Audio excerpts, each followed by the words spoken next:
Dear students, today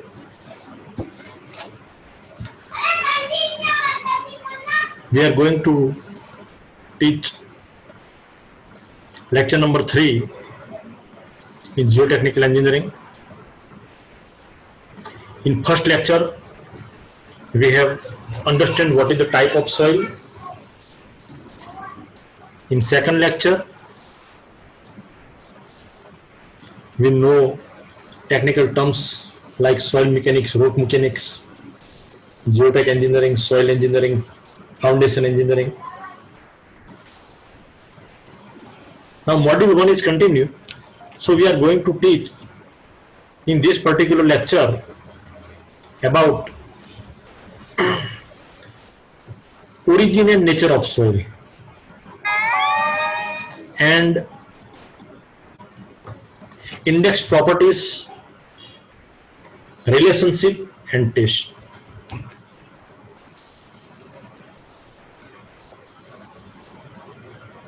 So what is the origin of soil and what is the and how the formation of soil happen? ये जो हमारा पूरा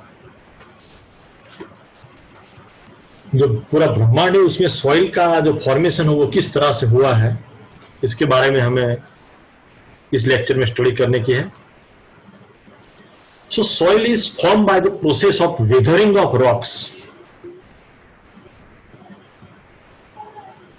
that is disintegrated and decomposition of the rocks and mineral at or near the earth's surface through the action of natural or mechanical and chemical agents into smaller and smaller grain.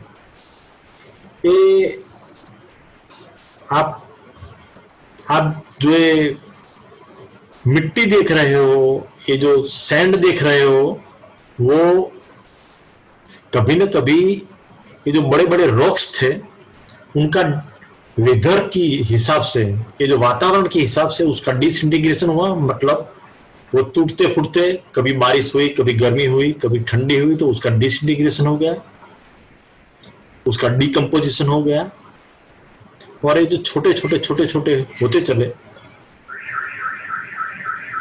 और small grain हो गया. तो ये process बहुत वर्षों से चल रही है. तो how soil is form you should know. Now the factor of weathering may be atmosphere, such as change in temperature and pressure. कभी गर्मी ज्यादा हुई, कभी गर्मी कम हुई, कभी एटमॉस्फेयर का प्रेशर ज्यादा हुआ, कम हुआ. Erosion and transportation by wind, कभी बारिश की वजह से इरोजन मतलब उसका जो गुजराती में धोवाण कहीए છીએ કે જે રોક્સ નું જો ડીકમ્પોઝિશન થઈ જાય પછી ત્યાંથી એની જે પવનથી એનો એકદમ ઝડપી પવન અથવા ઝડપી વરસાદ પડે તો શું થાય, એ ધોવાઈ જાય અને પવન સાથે આગળ જવા માંડે, એટલે transportation by wind, water and glaciers. तो फ्रेंड्स ये जो विंड, पवन, पानी અને જે ગ્લેશિયર્સ, મોટા મોટા ગ્લેશિયર્સ જે ઉત્તર હિમાલયમાં જે મોટા ગ્લેશિયર્સ છે, તો એના લીધે આ જે વેધર ઇફેક્ટના લીધે એનું ઇરોઝન અને ટ્રાન્સપોર્ટેશન થાય છે. Chemical action such as crystal growth, એના ઉપર વેધરના લીધે જુદા જુદા કેમિકલ એક્શન પણ થાય છે. એટલે એની જે સરફેસ છે ક્રિસ્ટલ ટાઈપ થઈ જાય. Oxidation, hydration, carbonation and leaching by water. तो ये जो ऑक्सीडेशन, कार्बोनेशन, हाइड्रेशन, ये सभी की वजह से ये जो पूरा जो रॉक होता है उसका डिसइंटीग्रेशन हो जाता है.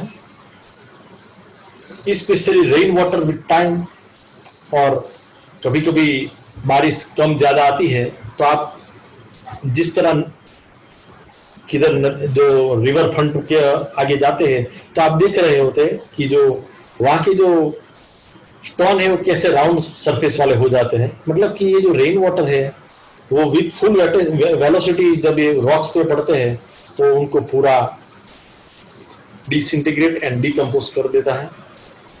तो हमारी जो सॉइल है वो इस तरह उसका फॉर्मेशन होता है।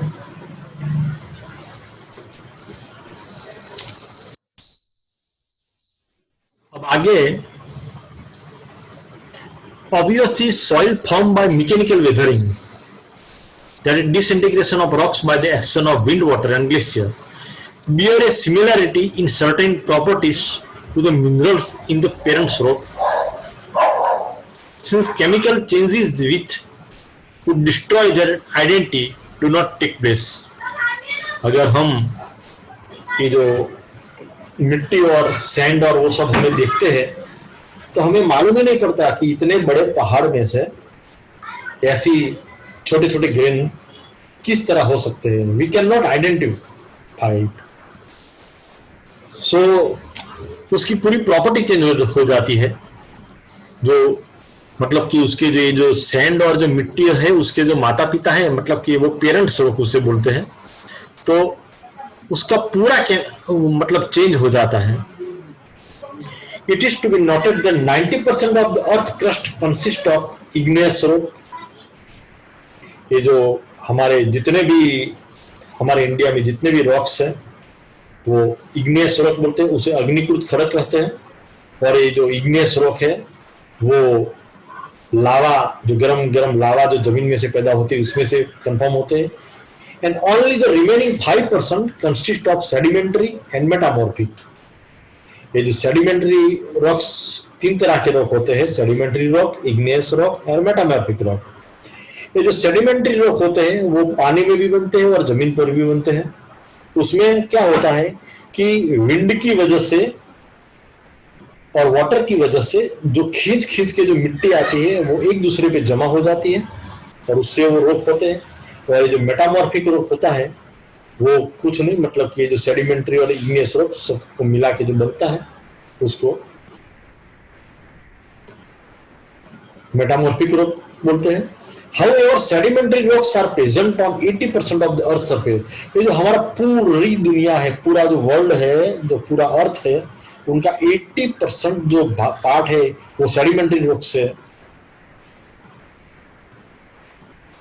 Feldspar are the minerals abundantly present 60% in igneous rock। ये जो અગ્નિકૃત ખડક છે એનું 60% પ્રમાણ છે।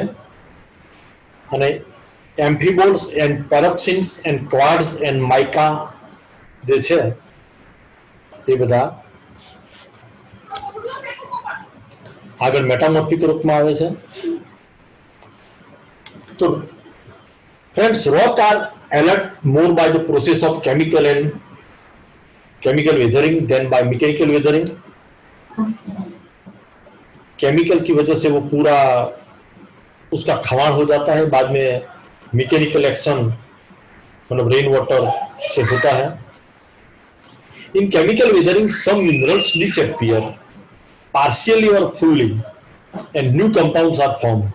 जब केमिकल रिएक्शन होती है, ये जो पूरा वेदर है, पूरा पानी है, ये जो रॉक्स है उसमें कई सोडियम, मैग्नीशियम, एल्यूमिनियम, कई तरह के जो हो उनके बीच जो केमिकल रिएक्ट होती है तो उससे जो नया कंपाउंड फॉर्म होता है। The intensity of weathering depends upon the presence of water.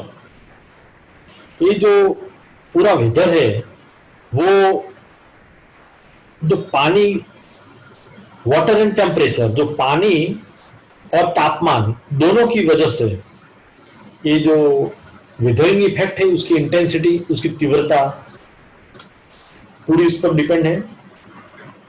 ज्यादा पानी मिलेगा और ज्यादा टेम्परेचर मिलेगा तो ये केमिकल रिएक्शन एकदम झड़प से होगी, एकदम स्पीडीली होगी। And dissolve material in water, ये जो पूरा मटेरियल है वो पानी में डिजॉल्व हो जाएगा और वो पानी के साथ बाद में बहने लगेगा। Carbonic acid and oxygen are the most effective dissolved material found in water।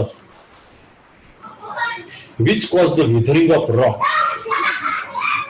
ये जो पानी है उसमें ज्यादा कार्बोनिक एसिड और ऑक्सीजन है, तो वो क्या होता है कि जो पानी के साथ मिक्स होके बाद में ये जो रॉक्स है उनको उस पर विथरिंग इफेक्ट पैदा करते हैं। And chemical weathering has the maximum intensity in humid and tropical climates. ये जो भेद वाला जो एरिया होता है उसमें ये जो केमिकल विथरिंग इफेक्ट ज्यादा होती है।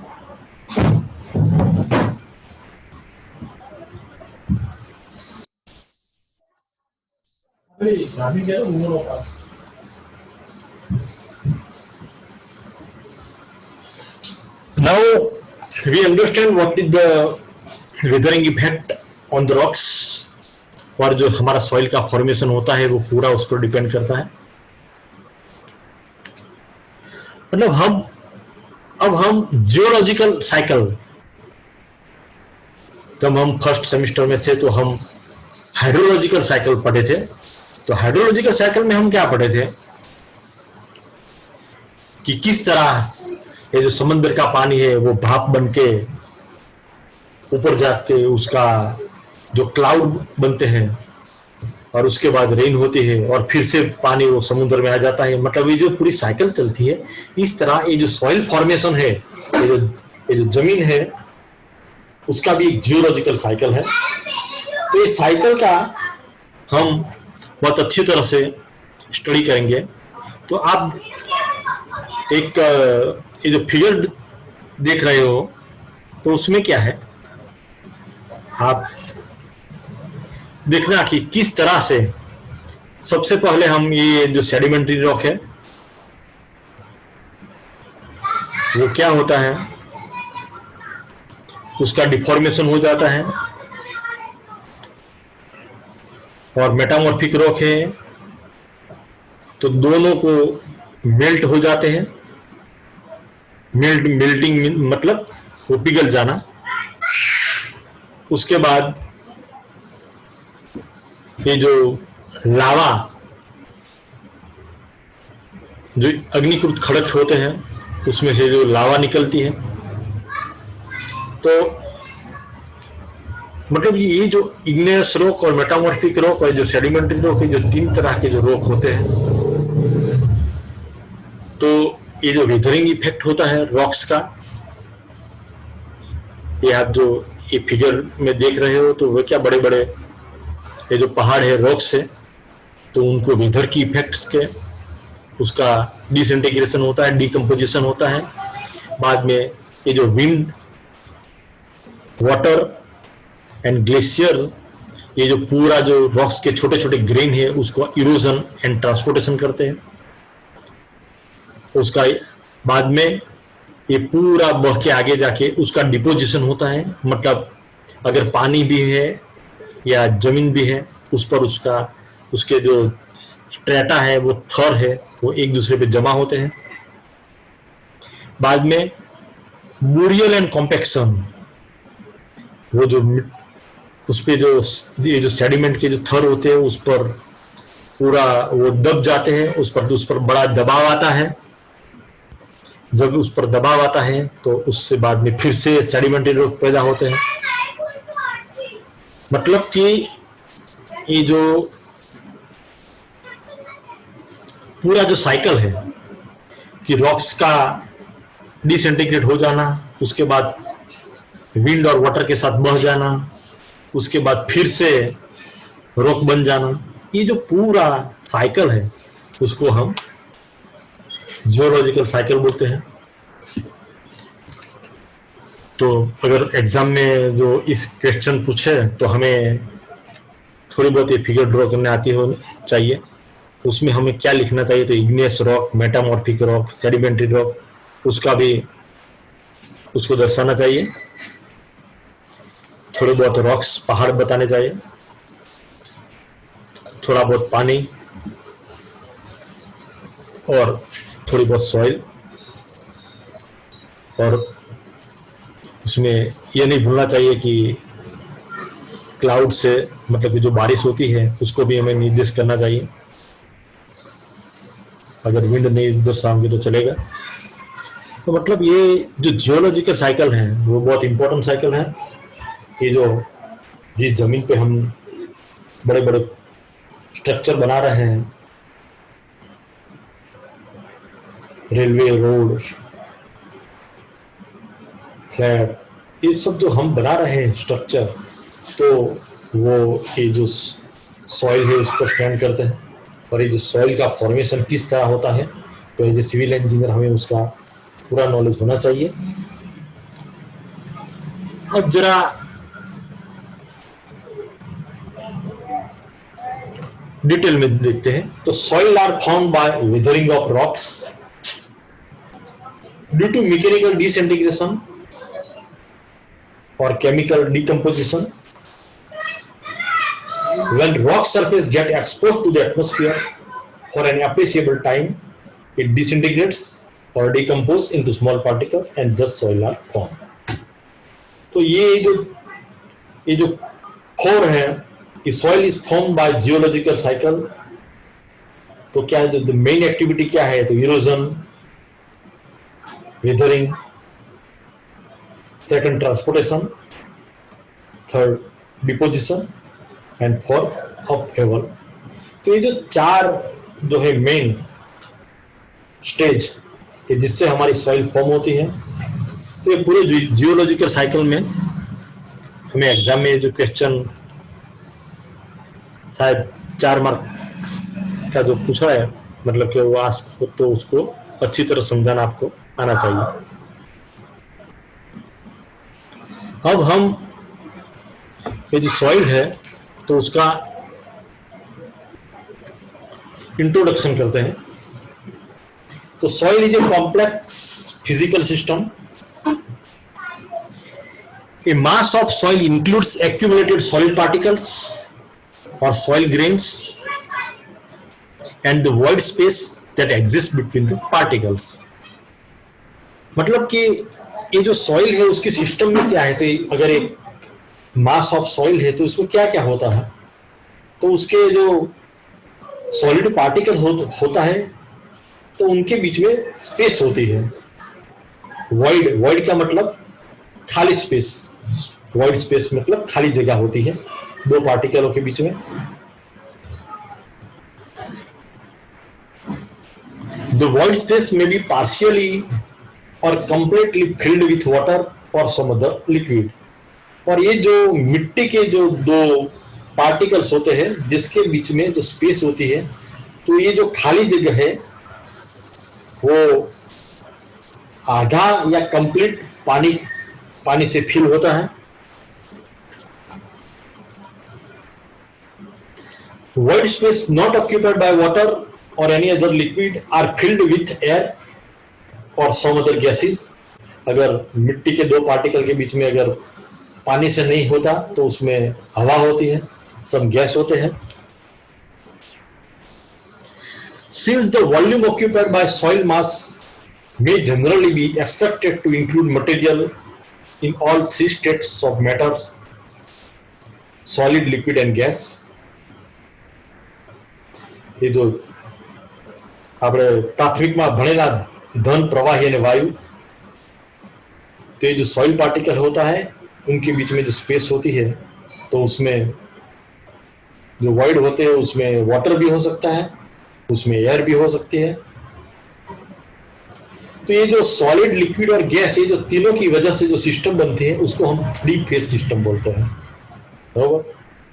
तो ये जो हमें रेक्टेंगल में ये जो रेक्टेंगल दर्शाया है, ये जो पार्टिकल है, तो ये जो बड़े बड़े हैं वो सॉइल ग्रेन्स है, उसके बीच में जो है तो water around the particles and filling up irregular space between the soil grain. ये जो सॉइल के जो दो के बीच में जो स्पेस होती है उसमें पानी भी होता है, और air in irregular space between soil grain. और जो बड़ी बड़ी जो स्पेस होती है उसमें गैस और वायु होते हैं। तो इसको हम जब हम इसका एनालिसिस करेंगे, तो ये जो एनालिसिस करने के लिए हमने जो ब्लॉक बनाया है, तो हाउ मेनी परसेंट सॉइल है, देखो उसमें जो कितनी जगह सॉइल ग्रेन ने जो ऑक्यूपाई की है, कितनी जगह पानी, आप देख रहे हो 60 to 70% सॉइल है, बाद में 30 to 40% वाटर है और 10 to 20% गैस है। तो हमारा जो पूरा जो सॉइल का जो पार्टिकल होता है वो ये मतलब इसमें तीन मिक्स होते हैं। When the soil voids are completely filled with water, the gaseous phase being absent, it is said to be fully saturated or merely saturated। तो हमने जो आगे वाली जो फिगर हमने देखी तो उसमें हम देखते हैं कि ये जो सॉइल ग्रेन्स के बीच में जो जगह है थोड़ी थोड़ी, तो ये जो स्पेसिमेन है उसमें कई कई जगह गैस है और कई जगह पानी है। लेकिन अगर ये जो पूरा है उसमें जरा भी गैस नहीं है और ये जो पूरी जो स्पेस है वो अगर पानी से भर दे तो उसमें क्या होगा कि ये जो 60% सॉइल होगी और 40% वाटर होगा। तो मतलब कि ये जो गैस के लिए जरा भी जगह नहीं है, तो मतलब कि उसको फुल्ली सैचुरेटेड बोलते हैं। कोई अगर हमें पानी पिलाए और हम 2-3 गिलास पानी पी जाए, उसके बाद में भी अगर हमें पानी दे तो हम बोल सकते हैं कि भाई अब हमारी तृषा मिट गई है, हम फुल्ली सैचुरेटेड हो गए। इस तरह ये जो मिट्टी का जो पार्ट है वो फुल्ली सैचुरेटेड बोल रहे हैं और मैरली सैचुरेटेड बोलते हैं। तो मतलब कि जो वॉइड्स है वो पूरा पानी से भरा जाता है। कभी कभी हम क्यारेक बार जमवा दઈએ એ વખતે કોઈ સારી વાનગીથી આપણું પેટ ભરાઈ જાય તો પછી કોઈ ગમે એટલો આગ્રહ કરે તો આપણે ખાઈ શકતા નથી, એટલે આપણે કહી શકીએ કે અમે સેચ્યુરેટેડ થઈ ગયા છે, સંતૃપ્ત થઈ ગયા છે, હવે અમારા પેટમાં જગ્યા નથી। તો એવી રીતે આ જે સોઇલ પાર્ટિકલ્સ છે, આ વોઇડ્સ છે, એ કમ્પ્લીટલી પાણીથી ફિલ થઈ ગયા છે, તેથી એને ફુલ્લી સેચ્યુરેટેડ કહે છે। When there is no water at all in the voids will be full of air.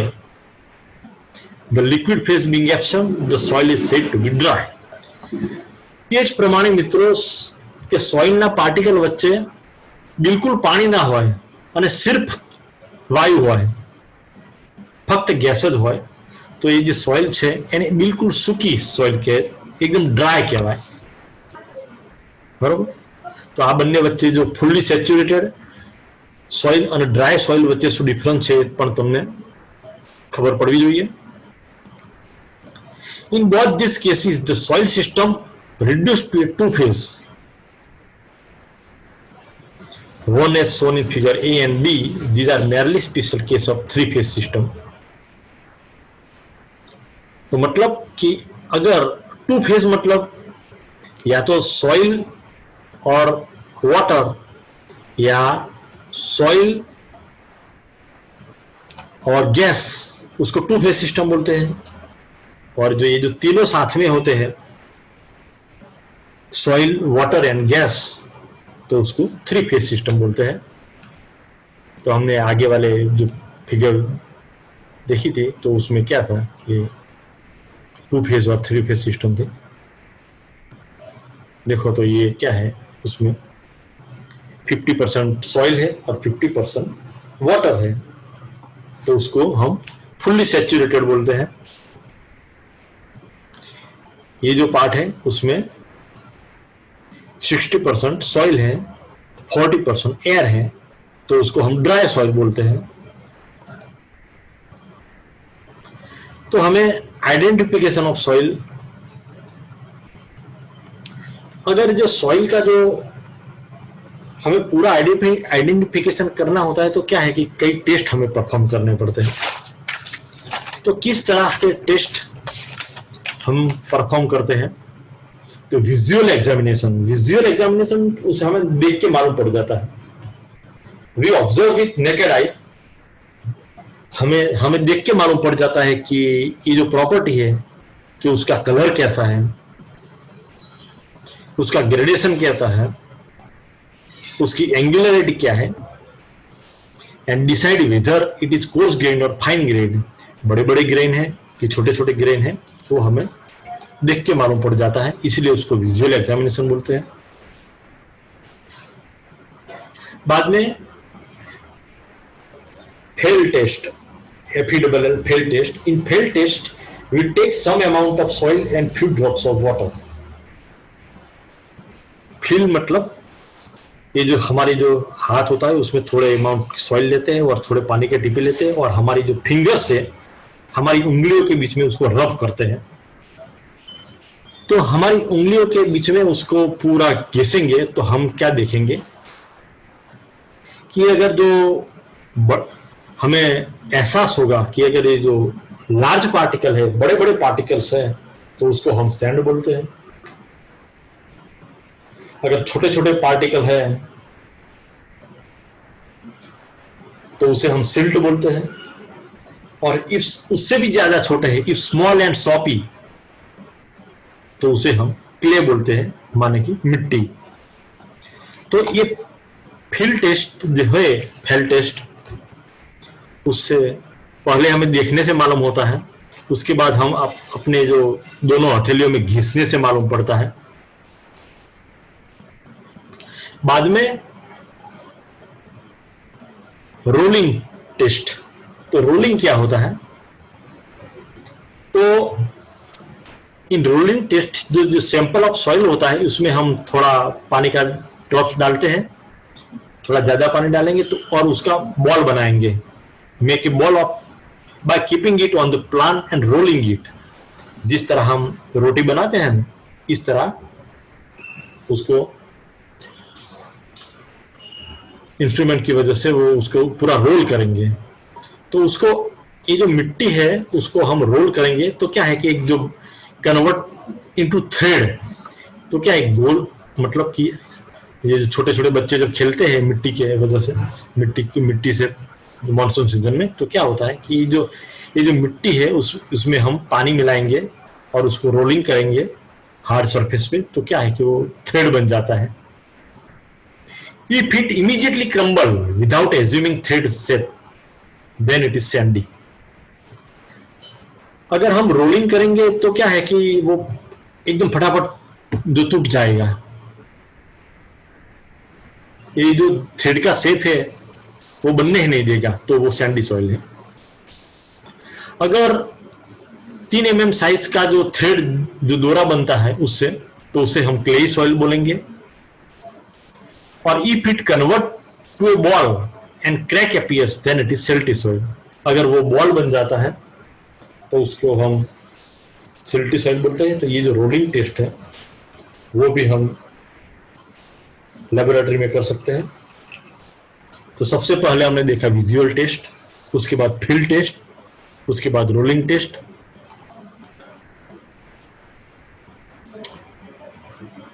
आगे स्ट्रेंथ टेस्ट है। तो ये जो स्ट्रेंथ टेस्ट हम किस तरह करते हैं, तो take a soil and add few drops of water, make a cube out of it. ये जो मिट्टी में पानी डाल के उसको क्यूब बनाए, प्लेस इट इन सन और ओवन एट 100 डिग्री सेंटीग्रेड। ये जो पूरा जो मिट्टी का जो क्यूब बनाया हमने उसको हम ओवन में रखते हैं कि जहां 100 डिग्री तापमान होता है। तो when all the water is removed then try to break it by hand. अगर उसमें से पूरा पानी निकल जाए गर्मी की वजह से, तापमान की वजह से, सो और बाद में हम उसके अपने हाथ से उसको तोड़ने का मतलब कि ब्रेक करने का ट्राई करेंगे, तो अगर वो सैंडी सोइल होती तो इट विल ब्रेक इजीली, तो एकदम सरलता से वो टूट जाता है। अगर सिल्टी सोइल होती तो हमें थोड़ा सा दबाव लगाना पड़ता है। और in case of clay it can not break easily. अगर जो मिट्टी होगी तो इजीली वो टूटेगी नहीं, मतलब कि ब्रेक नहीं होगी। आप देख रहे होते कि जो हमारी जो ब्रिक्स है वो मिट्टी की बनी होती है, इसीलिए वो ज्यादा जो प्रेशर हो वो ले सकती है। तो मतलब कि अब हमें मालूम पड़ जाता है कि कौन सी सॉइल है, जो हमें जो स्ट्रेंथ है उसकी वजह से मालूम पड़ जाता है। तो ये भी टेस्ट हम कर सकते हैं। बाद में डिस्पर्सन टेस्ट। तो इस टेस्ट में हम क्या करते हैं, take some amount of soil and put it in glass of water, transparent glass. एक કાચનો એક ગ્લાસ લો મિત્રો, એની અંદર પાણીથી ભરી દો અને પછી થોડીક માટી એમાં નાખો. In case of sandy soil, the particle will settle down in very short time, in few seconds. मतलब कि अगर ये जो रेताળ જમીન હશે તો જે માટીના જે અણુઓ છે એ કણો છે એ થોડા સમયમાં નીચે બેસી જશે. In case of silty soil, it will take some time to settle down. जो सिल्टी सॉइल હશે તો શું કરશે કે નીચે બેસી જવામાં થોડો સમય લગાડશે. In case of clay soil, अगर मिट्टी वाली सॉइल होगी तो it will take lots of time to settle down, वो एकदम जल्दी से सेटल नहीं होंगे. तो उसे ये सब है वो डिस्पर्सन टेस्ट बोलते हैं. तो हमने जो तीनों टेस्ट हम लेबोरेटरी में परफॉर्म कर सकते हैं, रोलिंग टेस्ट, ट्रेंड टेस्ट और डिस्पर्सन टेस्ट.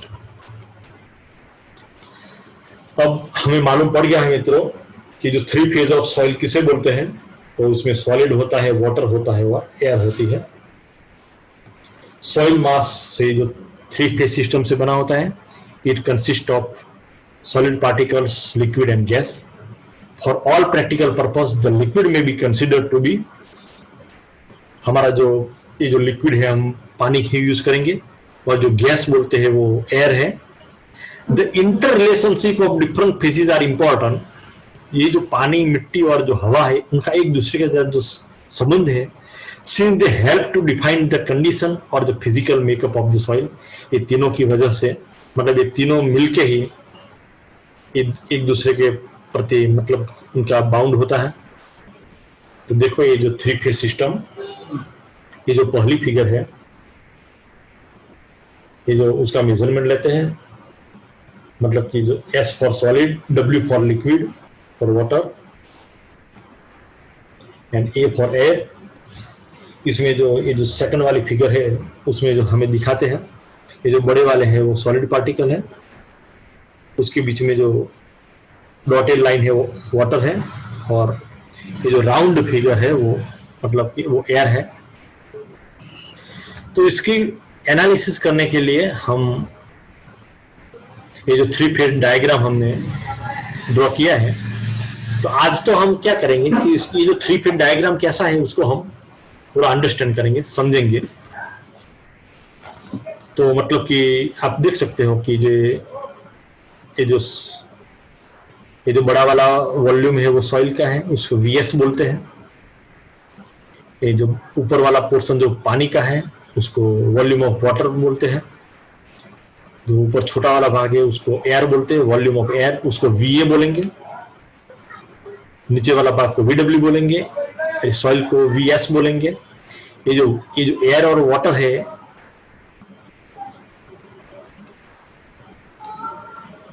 उसको VV हम बोलेंगे, दोनों को मिला के. इस तरह ये जो सॉइल और वाटर है उनका मिक्सचर है, उसको एम्प्टी बोलेंगे. इधर mass of air is equal to 0. ये जो गैस होता है उनका कोई मास नहीं होता है. ये जो पानी और सॉइल का वजन ज्यादा होता है. ये वॉल्यूम, ये जो पूरा वॉल्यूम है वो किस तरह बनता है, वॉल्यूम पे air plus volume of water plus volume of solid. इसका डिटेल स्टडी हम करेंगे आगे वाले लेक्चर में. अब नेचुरली सॉइल फेज रिलेशनशिप हम थोड़ी बहुत देख लेते हैं. तो हम आपको आगे समझाया इस तरह, अगर 2 फेज सिस्टम सॉइल में अगर पानी ज्यादा है तो ये जो फुल्ली सैचुरेटेड बोलते हैं. ये सॉलिड के बीच में जो स्पेस होती है वो हवा से होती है, मिक्स होती है, तो हमें ड्राई सॉइल बोलते हैं.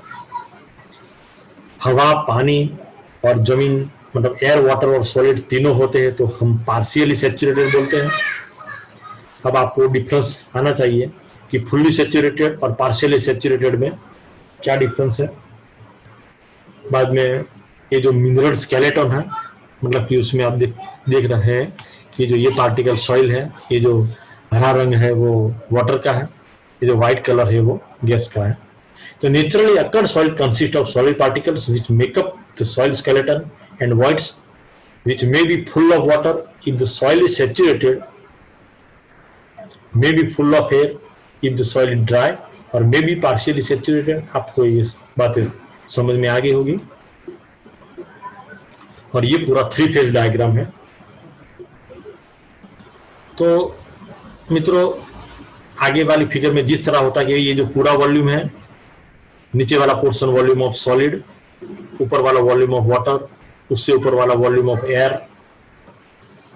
ये जो वेट है, तो एयर का वेट है वो 0 है। ये जो volume of water WW means weight of water, उसके नीचे WS है, मतलब वेट ऑफ सॉलिड। तो मतलब कि अगर एग्जाम में 3 फीट डायग्राम ऑफ सॉइल बोले कि भाई वो ड्रॉ करना है, तो आप इस तरह बना सकते हैं कि पूरा वॉल्यूम है वो volume of solid, volume of water और वॉल्यूम ऑफ एयर से बना होता है। ये जो वेट है वो पानी और सॉइल की वजह से है।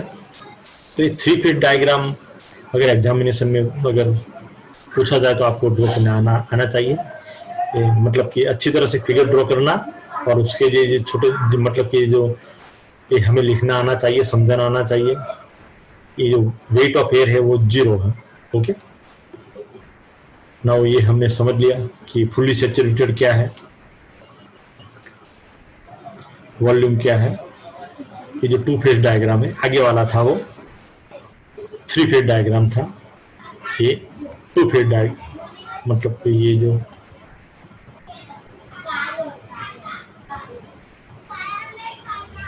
थ्री फेज डायग्राम है, बाद में ये 2 फेज डायग्राम है। तो वेट और वॉल्यूम की वजह से इधर वेट का कंपैरिजन होता है, उधर वॉल्यूम का कंपैरिजन होता है। जो वेट है वो पानी और सॉलिड की वजह से है। ड्राई सॉइल में क्या है कि पानी बिल्कुल नहीं होता है, तो वॉल्यूम ऑफ एयर और वॉल्यूम ऑफ सॉलिड, तो उससे पूरा वॉल्यूम बनता है। ये बहुत बार हमने डिस्कस कर लिया है कि volume of weight of air है वो 0 है, ये वेट ऑफ सॉलिड है, उसको ड्राई सॉइल सैंपल बोलते हैं। ये जो हम ओवन में रख के ये जो सैंपल है उसको ड्राई करते हैं, तब वो ऐसा दिखाई देता है कि उसमें 2 फेज डायग्राम ड्राई सॉइल का है। तो friends, in this lecture we understand soil formation, geologic cycle और 2 phase और 3 phase diagram। Now आगे वाले लेक्चर में हम ज़्यादा डिटेल में उसका स्टडी करेंगे और डेफिनेशन सब। Thank you very much for attending lecture.